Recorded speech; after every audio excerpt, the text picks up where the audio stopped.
Hello, everyone. This is part 3 on our talks about being in the wilderness.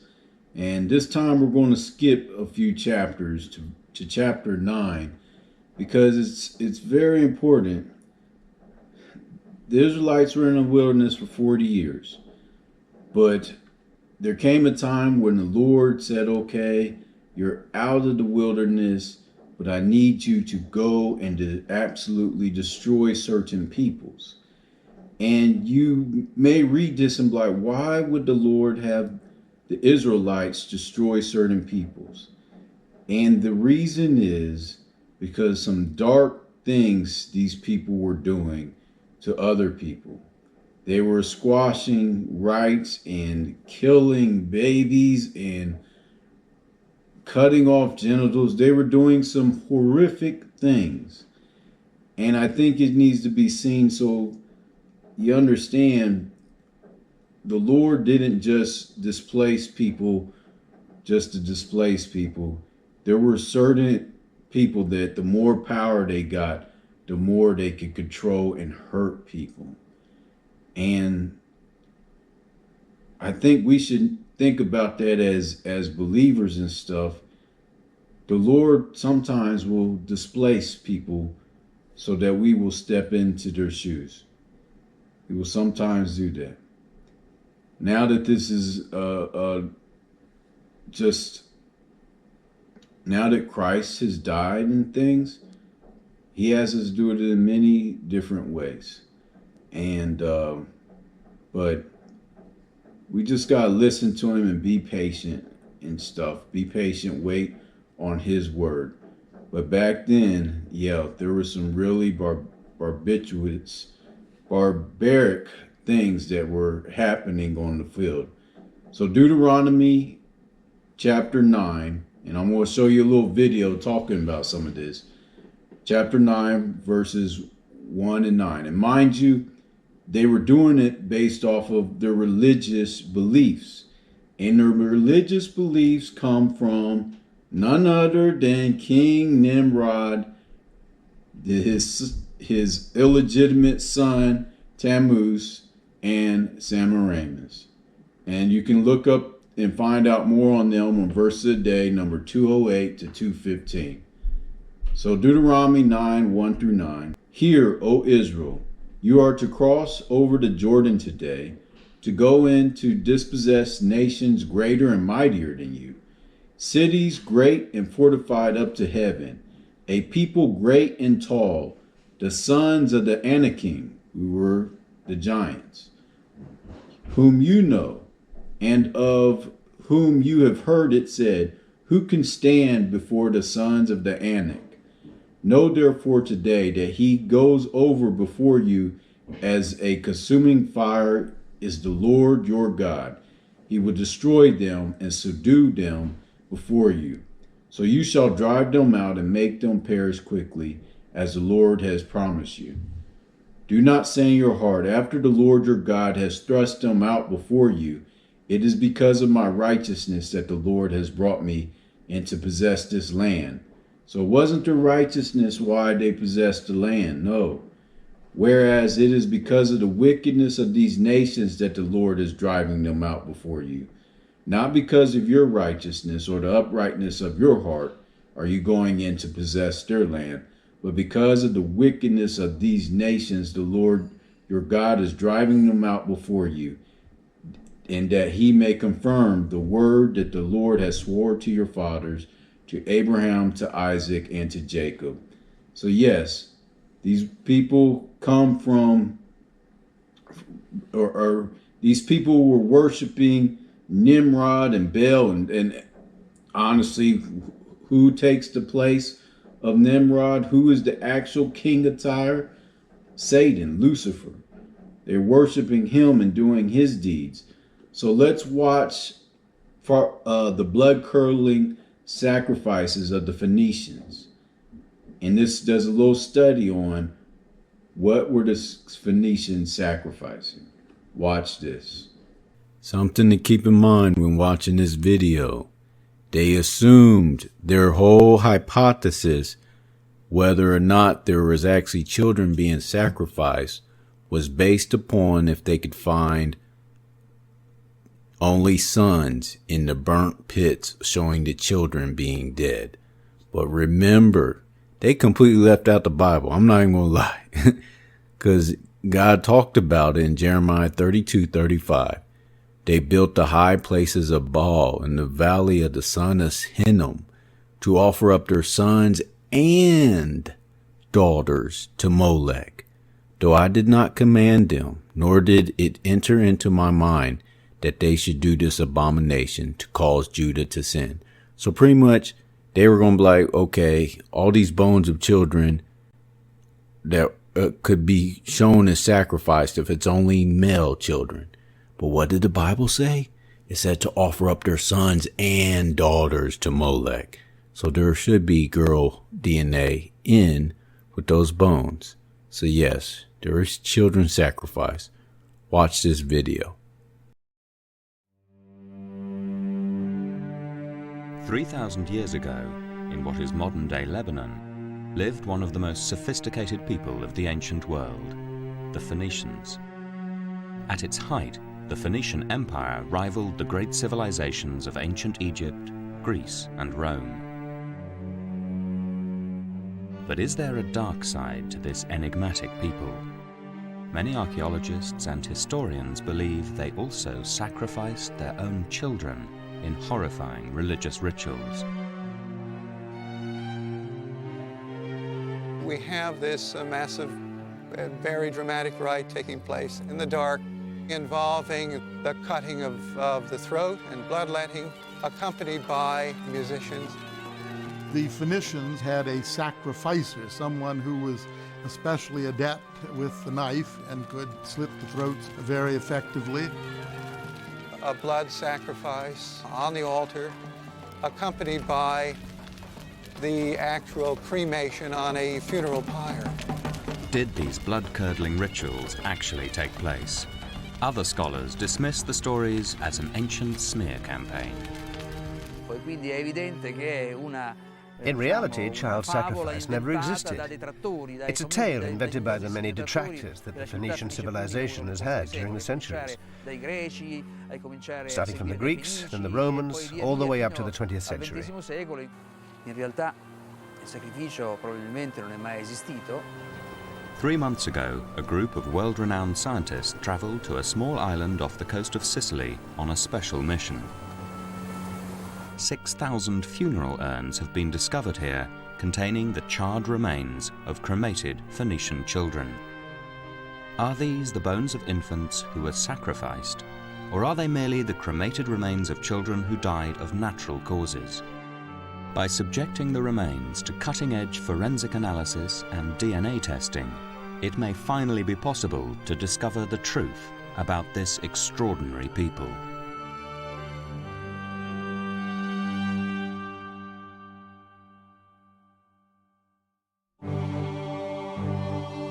Called the Canaanites in the Bible, the Phoenicians established a vast maritime empire, sailing all over the Mediterranean, trading gold and silver, olive oil and fine wine. Phoenician settlements have been discovered in Sicily, Spain and Cyprus.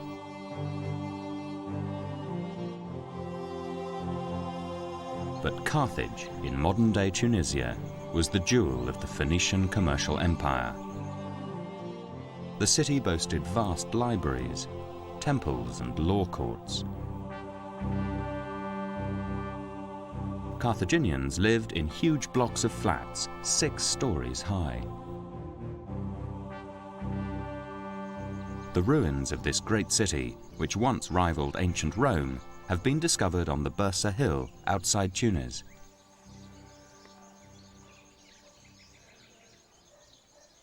American historian Glenn Marco was commissioned by the British Museum to write the first major study on the Phoenicians for 30 years. The city was an extraordinary architectural wonder, and it would be amazing to be here at Carthage 2 centuries before Christ, to see this incredible residential complex of 6-story buildings looming up into the sky, being dwarfed by these structures as you walk up the streets of the city.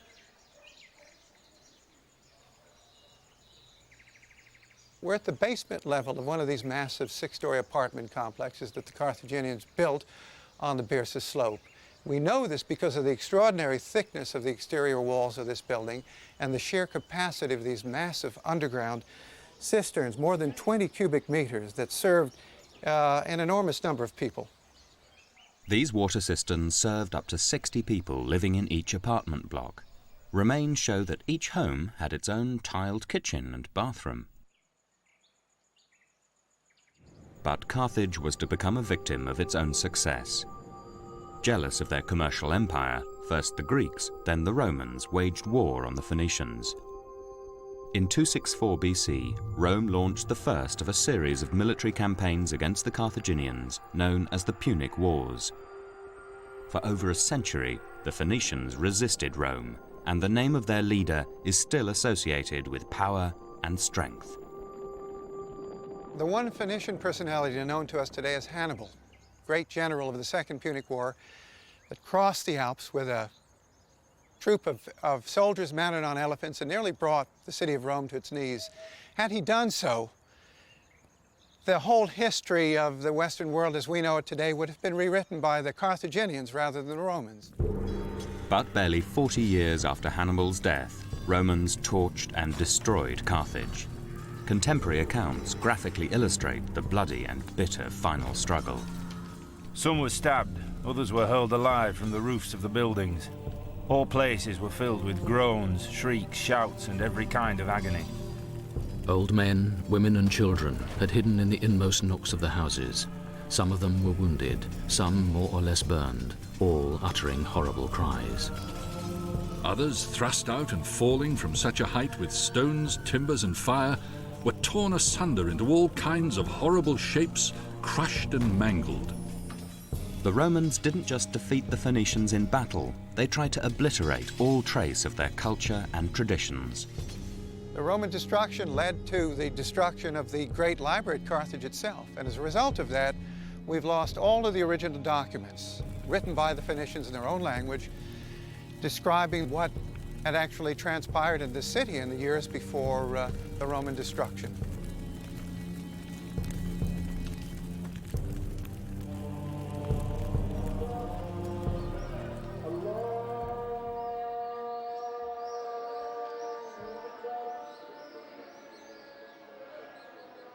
Out of the ashes of the Phoenician defeat rose the mighty Roman Empire, which spread through North Africa and much of Europe. This monumental amphitheatre at El Jem near Carthage towers over the Saharan desert, just as Roman accounts dominate our view of antiquity. History is written by the victorious, and virtually everything we know about the Phoenicians comes from their enemies, first the Greeks, then the Romans. They wrote of fanatical and bloody religious practices. During the height of one orgiastic rite, Phoenician men sometimes castrated themselves in an attempt to emulate their goddess Astarte. Astarte was a goddess of fertility and famous across the ancient world. Perched high on a mountain, Erice in Sicily was once the site of a shrine to Astarte. According to the Romans, behind these walls, the Phoenicians practiced a ritual of sacred prostitution. This Norman castle was built on the site where, in Phoenician times, the vast temple to Astarte stood. Gaia Savario is the author of a book about the Phoenicians in Sicily. This is an extraordinarily mystical place.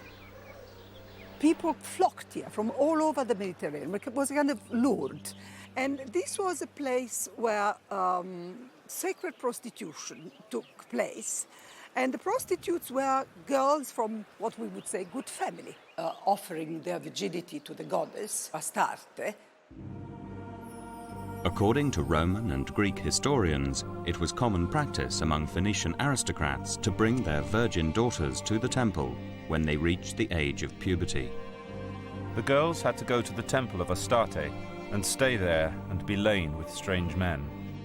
The high priest would then force them to have sex with visiting foreigners who paid the temple handsomely for the privilege. The stranger was viewed as an emissary from the gods. After intercourse, the girl had made herself holy in the sight of Astarte and went away home. So these very young girls were actual prisoners until they were deflowered. So the pretty girl could get home quite quickly after giving up their virginity, while the ugly one had to wait to be picked up. According to Greek and Roman accounts, sacred prostitution took place in Cyprus, Tunisia, and Sicily. They claimed the Phoenicians exported their grotesque religious practices as they sailed across the Mediterranean and beyond. But the classical writers did praise the maritime prowess of this merchant race. The Phoenicians were the first to use the stars for navigation. The Phoenicians were the first to circumnavigate Africa. They sailed from Egypt, and it was not until the 3rd year that they returned.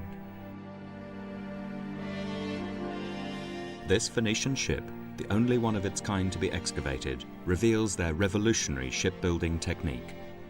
3,000 years before IKEA, the Phoenicians produced prefabricated vessels, which were transported in sections across their empire.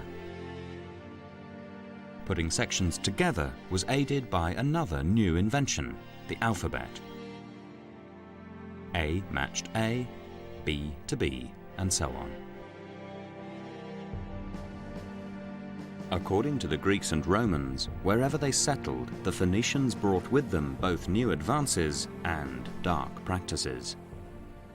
By far the most terrifying allegation was child sacrifice.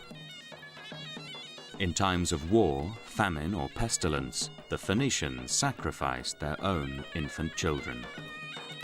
In crises of great danger, it was a custom of the Phoenicians to give freely their best-loved children in sacrifice, as a ransom to the avenging demons. Those given up were slaughtered in mystic rites.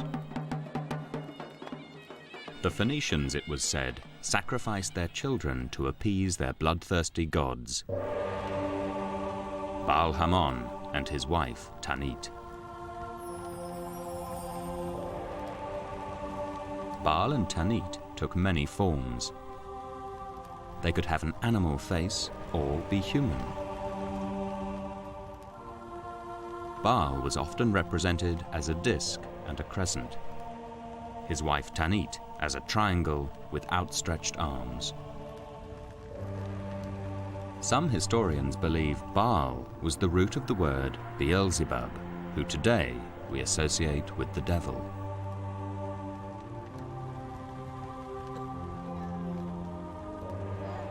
According to the Greek and Roman accounts, the ceremony of child sacrifice began with the parents handing over their baby to the high priest to be anointed with perfume and oils. Meanwhile, the sacrificer, an assistant priest, made preparations for the baby's death.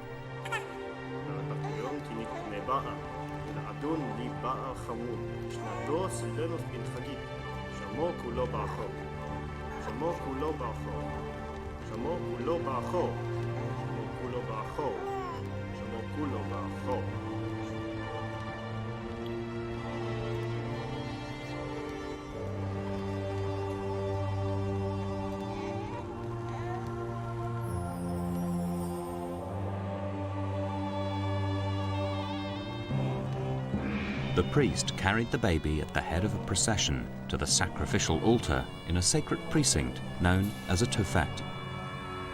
These grinning masks have been found in Phoenician sites.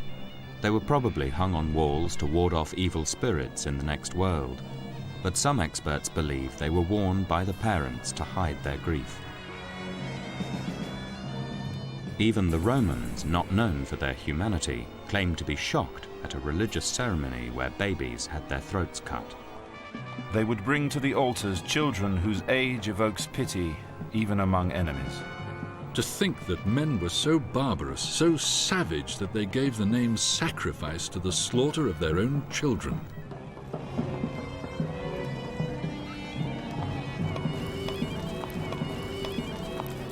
Some accounts imply the dead baby's face was covered with a grinning mask before it was thrown onto the funeral pyre. When the flames fall upon the body, the limbs contract, and the open mouth seems almost to be laughing. Thus it is that the grin is known as sardonic laughter.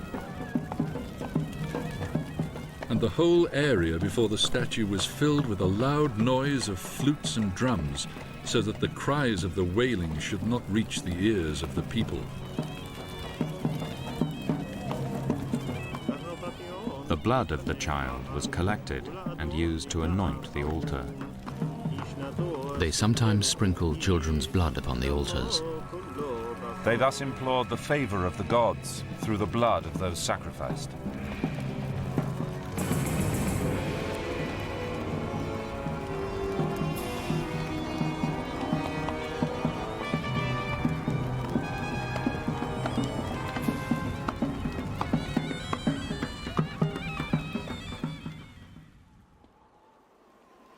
The quantity and detail of the Greek and Roman accounts of child sacrifice meant that for hundreds of years they were generally accepted as fact. But in the 19th century, historians increasingly began to dismiss these ancient sources as biased and unreliable. It's a debate that has continued to this day. Professor Piero Bartoloni has spent years studying the excavations in Carthage. He's internationally recognized as a world authority on the Phoenician civilization. In realtà il sacrificio probabilmente non è mai esistito, poi quindi è evidente che è una In reality, child sacrifice never existed. It's a tale invented by the many detractors that the Phoenician civilization has had during the centuries, starting from the Greeks, then the Romans, all the way up to the 20th century. While it's clear the Phoenicians were not well loved among Greek and Roman peoples, it would be very difficult to just toss aside all of these citations and say they're completely tendentious and have no rooting in actual fact. The academic debate intensified when archaeologists excavating Carthage uncovered this Tophet, a Phoenician sacred precinct. Underneath these standing stones, similar to gravestones, were thousands of urns containing charred remains of human infants. Many believe this could be the site where the ritual sacrifice of children actually happened. You might wonder why a sophisticated people, among the most sophisticated in the Mediterranean or even the world at that time, would have indulged in such a barbaric practice of child sacrifice. And I don't pretend to have all the answers, but I do think they did practice child sacrifice on an institutional level. Professor Larry Steger of Harvard University led the international team that fully excavated the Carthage Tophet in the 1970s.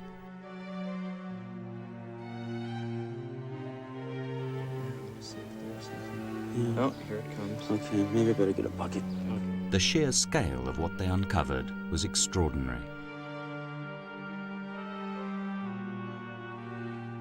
We had maybe 20,000 over a 200-year period in ancient Carthage that we would estimate were sacrificed. That's about, 100 per year at least. So what is this place? Did parents really bring their children here to be ritually slaughtered? Or is there a more benign explanation for the Tophet? The Tophet is simply a separate place, isolated from the adult cemetery, where stillborn children were buried, or those who died soon after birth. It's important to remember that in ancient times, 7 out of 10 children died in infancy. Of the 3 who survived, only 1 would reach adulthood. So infant mortality was extremely high, and these dead children were buried in an honorable way to appease the gods and to help propitiate another birth. The Tophet is at the heart of the debate about whether the Phoenicians did or did not sacrifice their children. Is it simply a cemetery for babies who died of natural causes, or is it evidence of something much more sinister? The archaeology doesn't prove one way or another whether it was actually child sacrifice and then being buried in these special burial grounds, or was it simply children dying of natural causes, being cremated, placed in jars, and buried in these special precincts. It's an arguable question and hasn't been resolved to everyone's satisfaction, otherwise we wouldn't still be arguing about it. Back in the 1970s, forensic archaeology was in its infancy. But now, new scientific techniques may finally be able to settle the argument once and for all.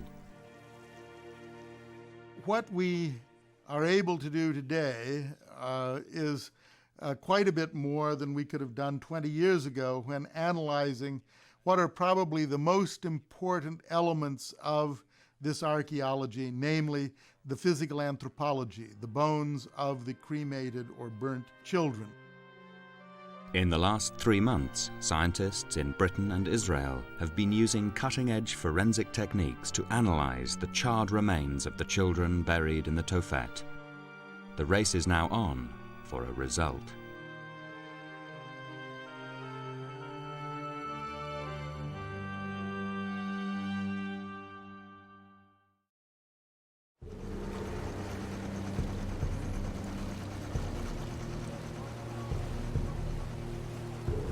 Mocha, a small island off the coast of Sicily, 100 miles north of Carthage, is the site of another Phoenician Tophet. It could hold the key to the question of whether or not child sacrifice was actually practiced by the Phoenicians. Earlier this summer, Glenn Marco and a group of leading scientists headed off to Mocha to try and resolve the issue once and for all.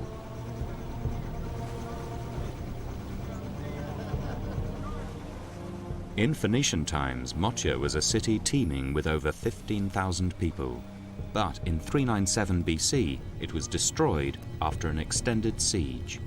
The inhabitants were massacred and the buildings left to rot. This disaster is a huge benefit for the team. Mocha was never fully reoccupied, and so the site is not cluttered with the debris of subsequent civilizations.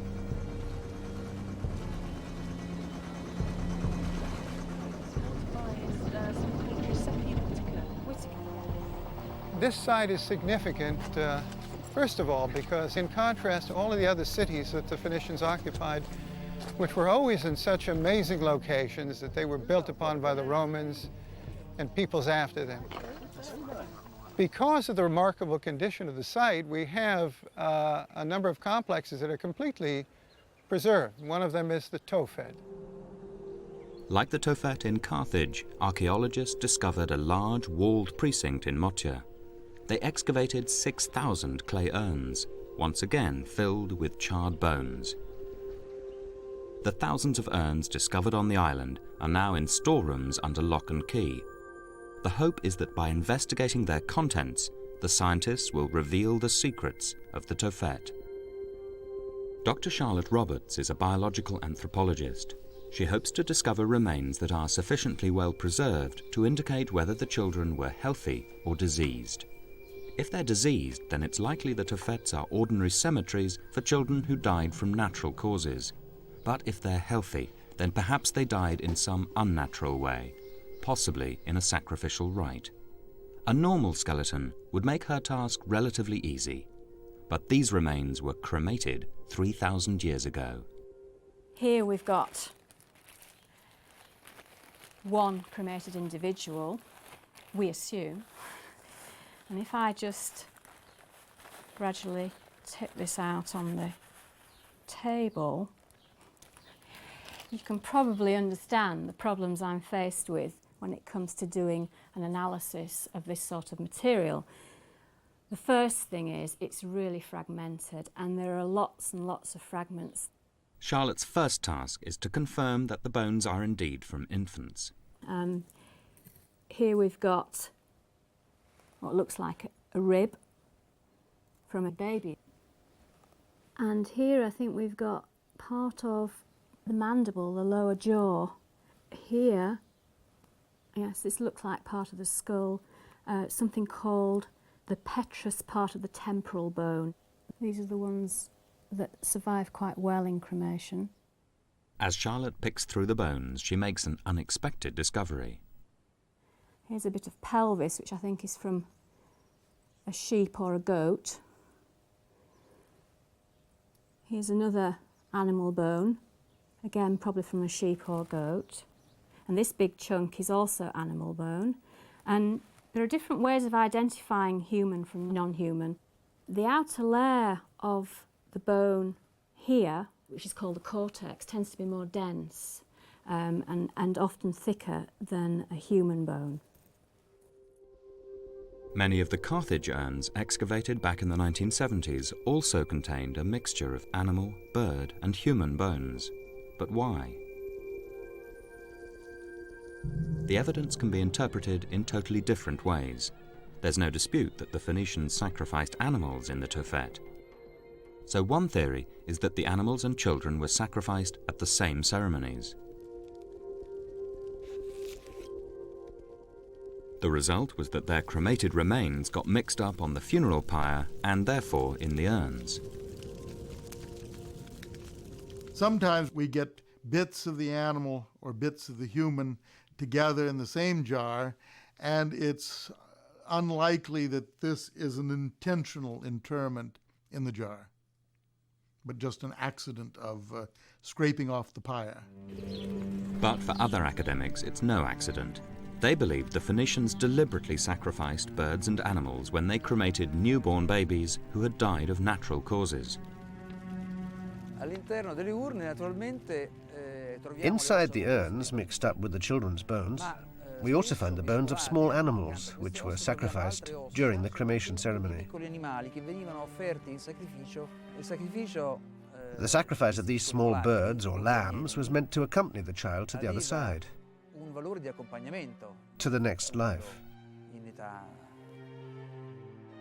This might explain the urns with mixed remains, but many of the Carthage urns only contained animal bones.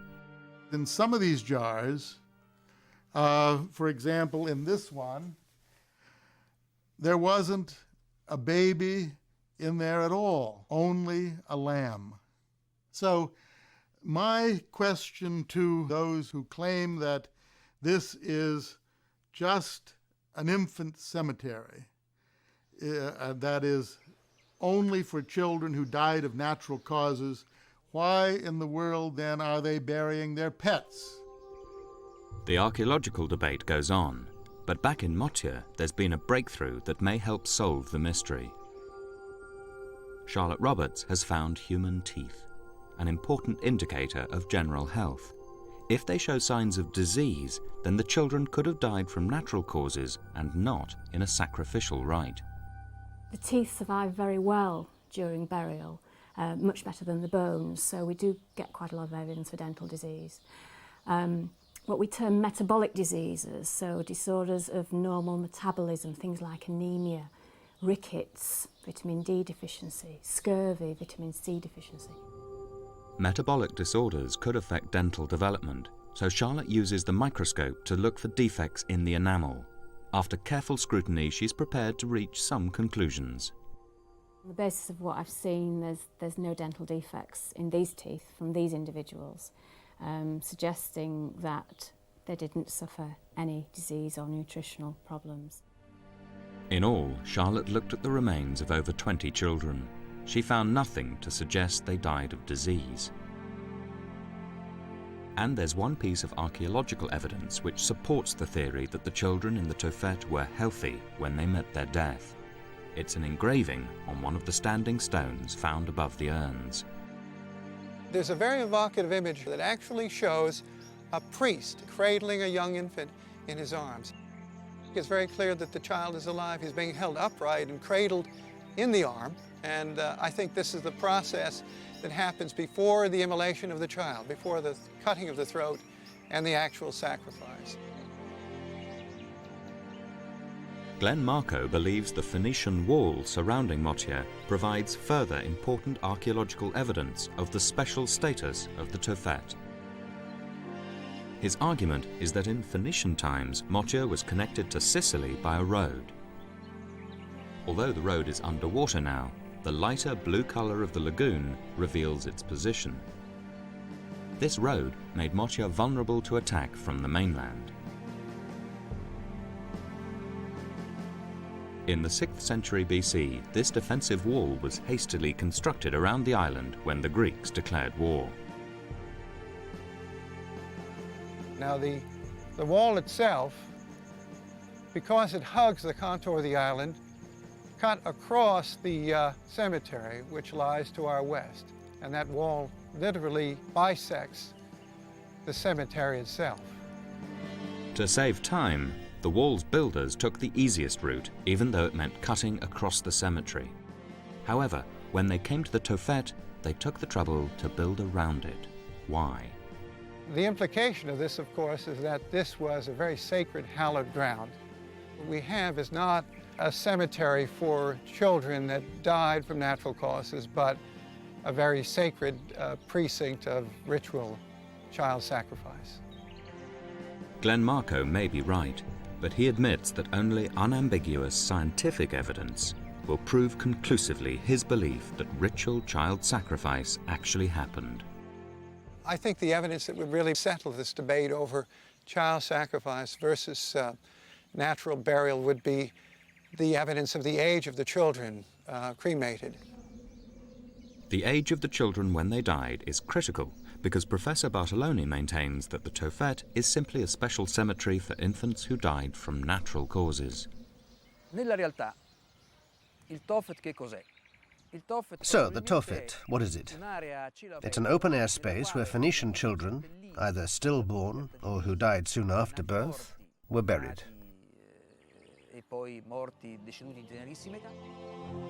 So, how old are the children buried in the Tophet? Were most of them stillborn or newborns who died in the first critical weeks of life? The answers could lie in the teeth that Charlotte Roberts is examining. We know in modern populations how the teeth develop, when each teeth starts to develop, when it comes through the gums and shows in the mouth. And then we compare what we see in our archaeological teeth with the modern data. Even 3,000-year-old teeth can give evidence of the children's age at the time of death. Well, looking at these teeth down the microscope, we've got two people here, and on the basis of the teeth, they're 2 to 3 months of age when they were cremated. None of the 20 children examined by Charlotte were stillborn or newborn. All the teeth were from infants aged between 2 or 3 months. And even more compelling evidence about the age of the children has been found in Israel. The Hebrew University in Jerusalem has a team analyzing the teeth found in Carthage. Once again, the aim is to find out the age of the babies in the urns.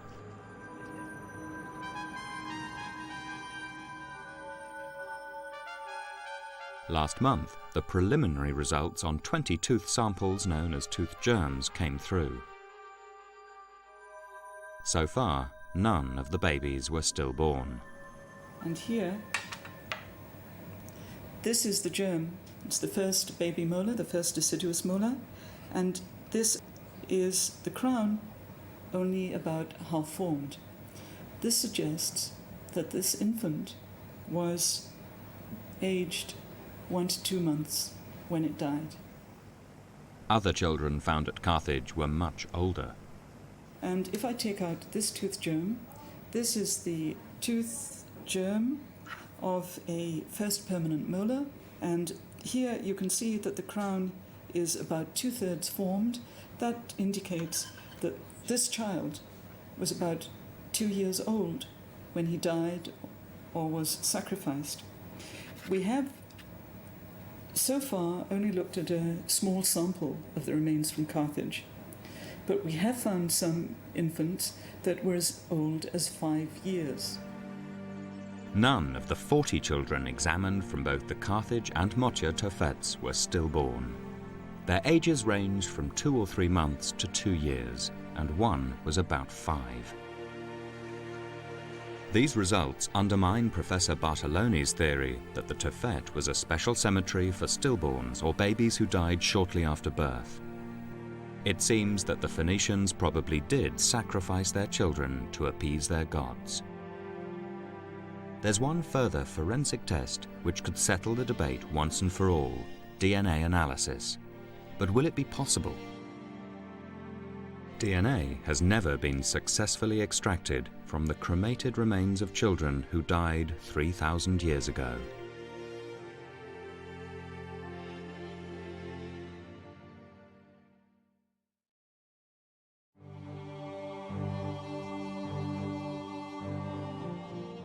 What sex were the babies in the Tophet?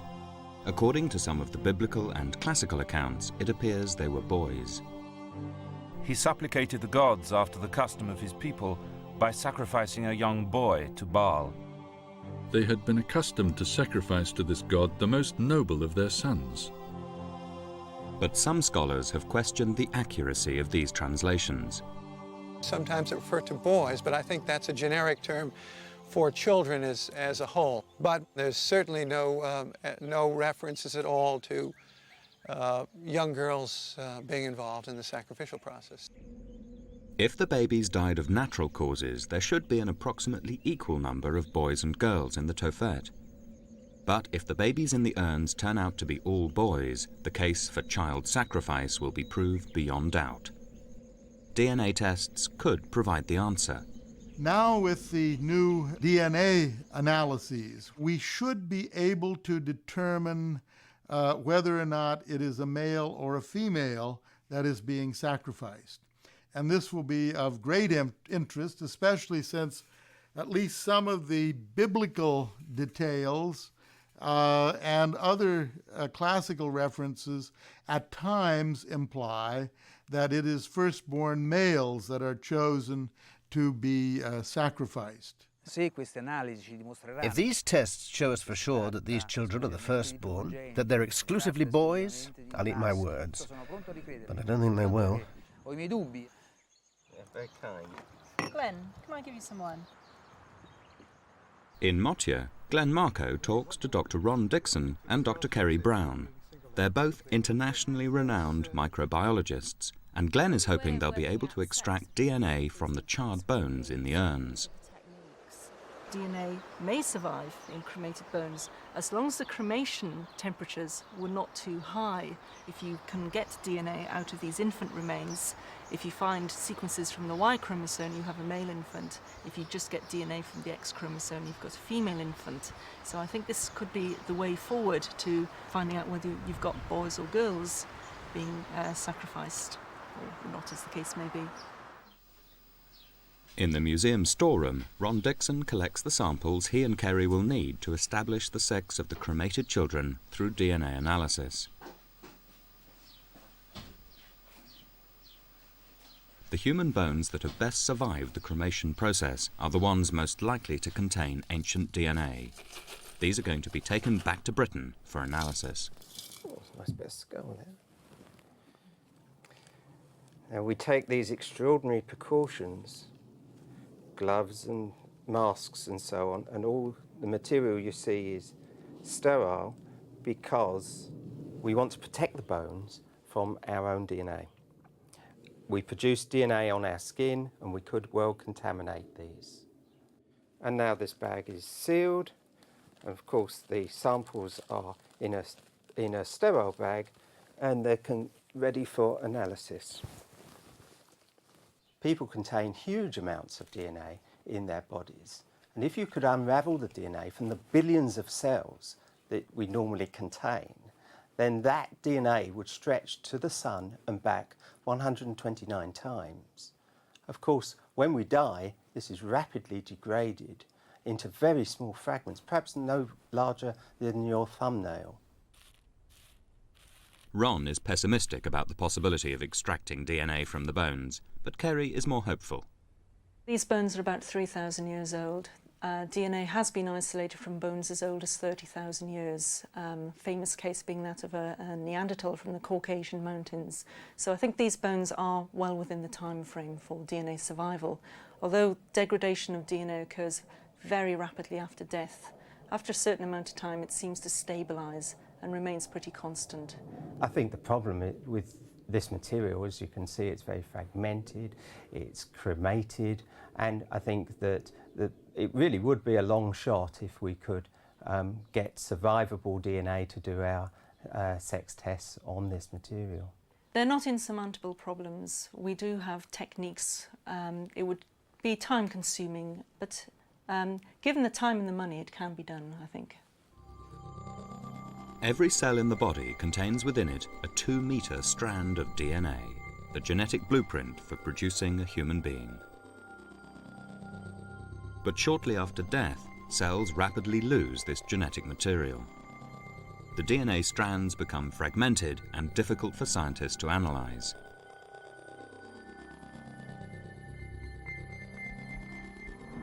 Bradford, last month.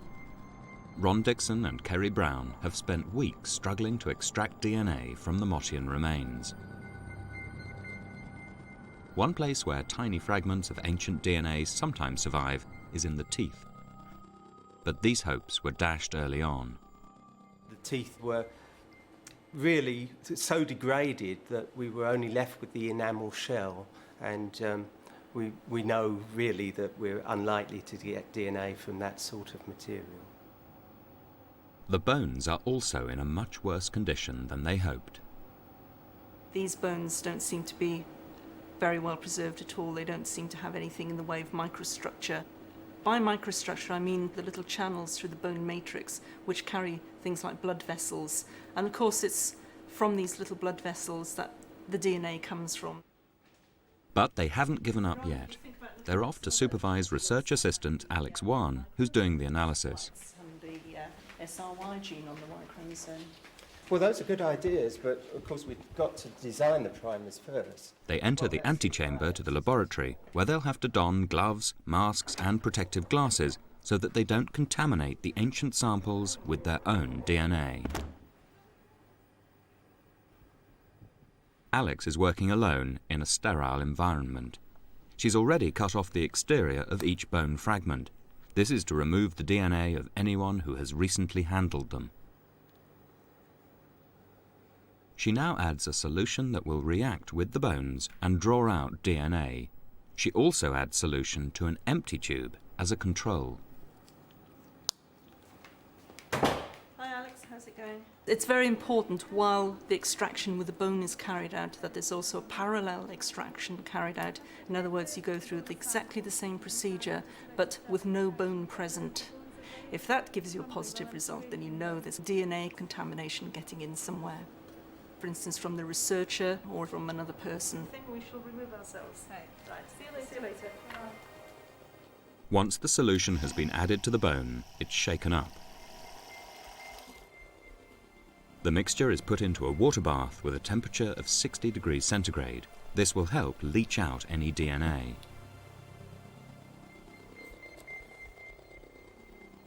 A centrifuge now separates the bone fragments from the solution that may contain the ancient DNA.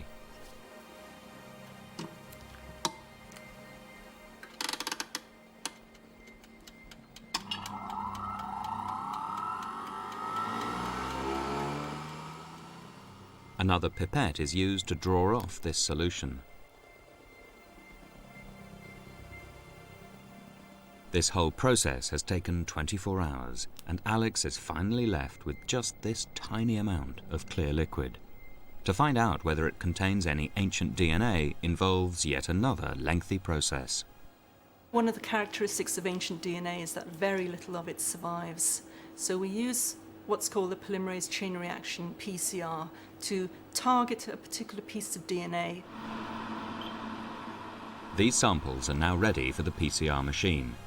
This is the revolutionary part of the process that makes the analysis of ancient DNA possible. After death, the DNA strands become fragmented and difficult to analyze.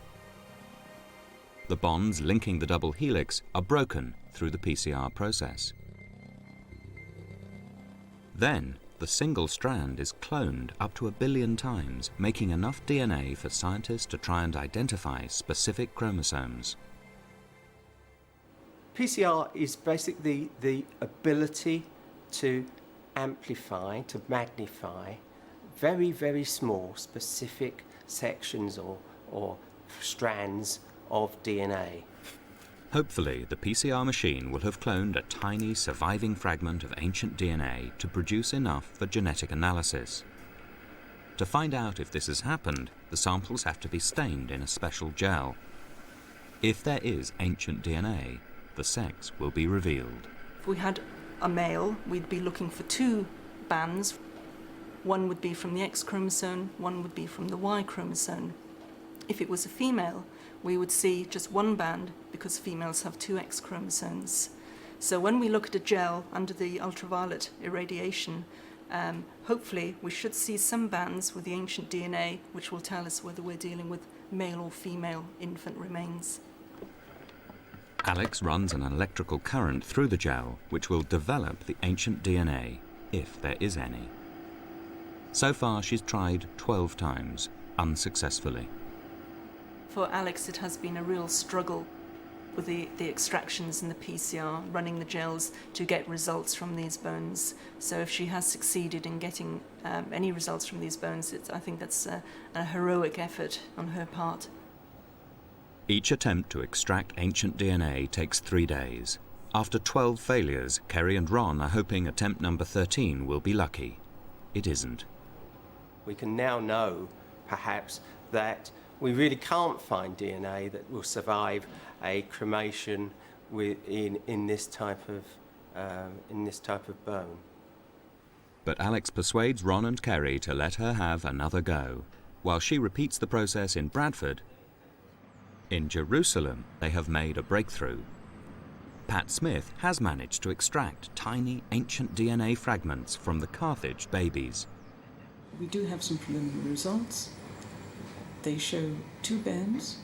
2 bands equals a boy, 1 band equals a girl. So it seems that, at least for the specimens we've looked at, we have boys. Obviously, we need to look at a very much larger sample before we can say definitely that the probability of girls being buried there was extremely low. If the babies in the urns found in the Motia Tophet all turn out to be boys, then science will have finally proved beyond doubt that the Tophets were sites of ritual child sacrifice. Back in Bradford, Alex is about to find out whether she's finally found ancient DNA and what sex it is. She's summoned Ron and Kerry for the moment of truth. Hi, I think you should come and look at this. You got something? Well, have a look and see. Right. Oh, yes. Oh, yes. Along with the ancient DNA, the gel also contains modern DNA from a man and a woman as a point of comparison. Yes, you've got the male, 2 bands from modern DNA. That's the female, modern DNA, 1 band. And that's the ancient DNA, and we see 1 band there, so... That's marvellous, and it's a girl! That's great. All the blanks have been blank here. It's a real result. Great. Well done. But it's a very disappointing result for the advocates of the child sacrifice theory. I don't want to make too much of that evidence until it's been further studied. And we continue to do more work on these bones because we're learning much more, even though it's now several decades since we did our excavations in Carthage. The Israeli team are now embarking on a massive study. Over the next 5 years, they hope to conduct DNA tests on hundreds of Carthage infants. If they find a fairly even mix of both boys and girls, Professor Bartolone will be proved right, and the Roman and Greek accounts of child sacrifice would be fiction. But the advocates of the child sacrifice theory are pinning their hopes on finding a disproportionate number of either girls or boys. If we have a great predominance of young girls, this would fit in with the bias that we might have in the ancient world of young girls being undervalued by society, so that it would be easier and less painful for the family to sacrifice a girl than a boy. If the predominance are boys, then this would fit in with the notion of the supreme sacrifice of the young firstborn male. The absence of disease in the teeth and the age of the children analysed so far suggested that child sacrifice did indeed occur. But the discovery of a female child has thrown these findings into confusion. It may take several more years for science to finally discover whether there was children's blood on the altar. Again, you just saw how their hypothesis was based upon, was there only sons? If there's only sons, then that to them meant that, oh yeah, they were children sacrificed. But again, Jeremiah 32:35, they build up high places of Baal in the valley of the son of Hinnom to offer up their sons and daughters to Molech. So girls too, though I did not command them, nor did it enter into my mind that they should do this abomination to cause Judah to sin. So their hypothesis, their whole understanding, it's like they left out parts of the Bible. Guess what? Yes, they were indeed doing child sacrifice. And it sucks. Yeah. Continue the video. As you can see, children were being sacrificed. And we sacrifice children today every time we support abortion. Listen, God wiped out a peoples. He's wiped out peoples clean that are doing the innocent wrong. Do not claim to be a believer and support any of these notions or these people that support these notions. Don't do it. Don't do it. Especially if you're wondering why things ain't going right in your life. Think about where you may be putting your name next to and who you may be standing next to for some type of material gain. Maybe you like a bill that reduces your school loans. Who knows? But if you don't want to be in the wilderness forever, or even worse, hurt innocent, because that's really what it'd be about. Not so much getting something, but hurting people. Don't put your stamp on it. Dear Heavenly Father, we know that you do things for us, not out of our goodness, but because of just you, Father. Just you. Just thank you, Father. And many be saved. May we obey you. In Yeshua's name we pray. Amen. Goodbye.